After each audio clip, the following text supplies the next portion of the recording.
Morning and welcome to today's Toolbox Talk, which we're going to cover near-miss reporting. So, what is a near miss?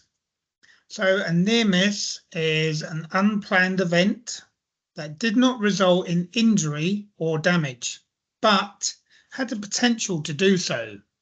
It's a warning sign that something is not right and should be addressed before it leads to a serious incident.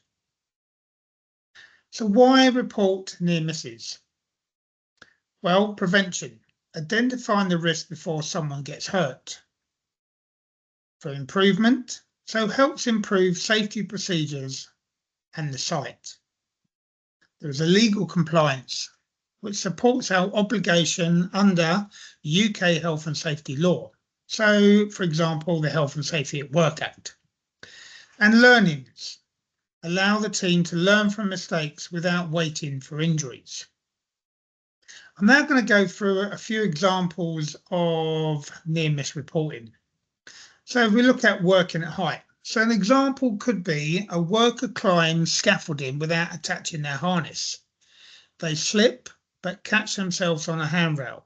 So no fall occurs, but it could have resulted in serious injury or death. Another example of working at height. A scaffold board is found to be loosed but hasn't broken or caused a fall yet. It's spotted during inspection and replaced. An example of falling objects then. A tool falls from a second floor platform but lands in an exclusion zone. So no one is hurt, but if someone had entered the zone, it could have been fatal.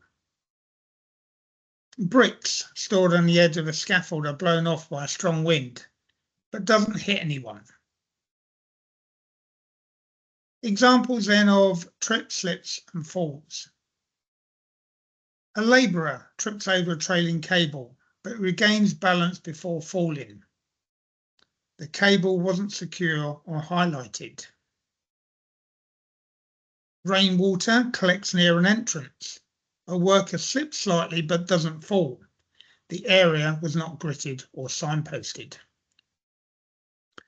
An example then of vehicle or plant movement. A delivery lorry enters a one-way system the wrong way due to missing signage.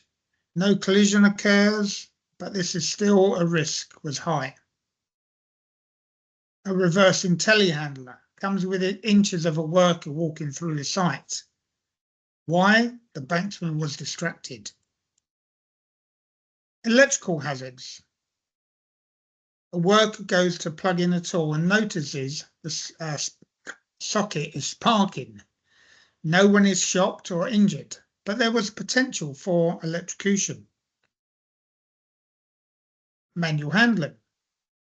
A worker lifts a heavy object without help of a trolley. They feel a twinge in their back, but no injury occurs. This had the potential for musculoskeletal issues. This is a near miss. And our last one, we'll look at structural and environmental risks. A temporary fencing collapses in high wind, narrowly missing a worker with no injury. Why? It wasn't secured properly.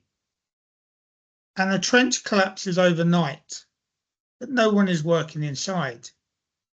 If it happened during the day, it could have buried someone. So there are examples of near misses. So how to report a near miss? Stop and make the area safe, if possible. Inform your supervisor or site manager immediately. Fill out a near miss report and use the site reporting app or system, whatever they may have. And a near miss report can be found within your policy or on your My THSP portal. And lastly, you must be honest and detailed.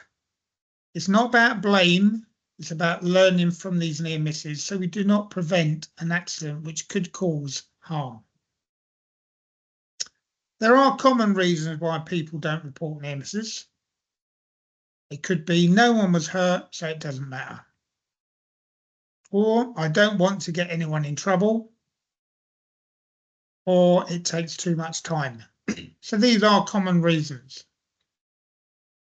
But the reality is ignoring a near miss today could mean dealing with a serious accident tomorrow. Now, we all have roles and responsibilities under the Health and Safety at Work Act, but every worker has a duty of care to report unsafe conditions. Near-miss reporting is a proactive way to protect yourself and your mates, so don't ignore it. Act on it.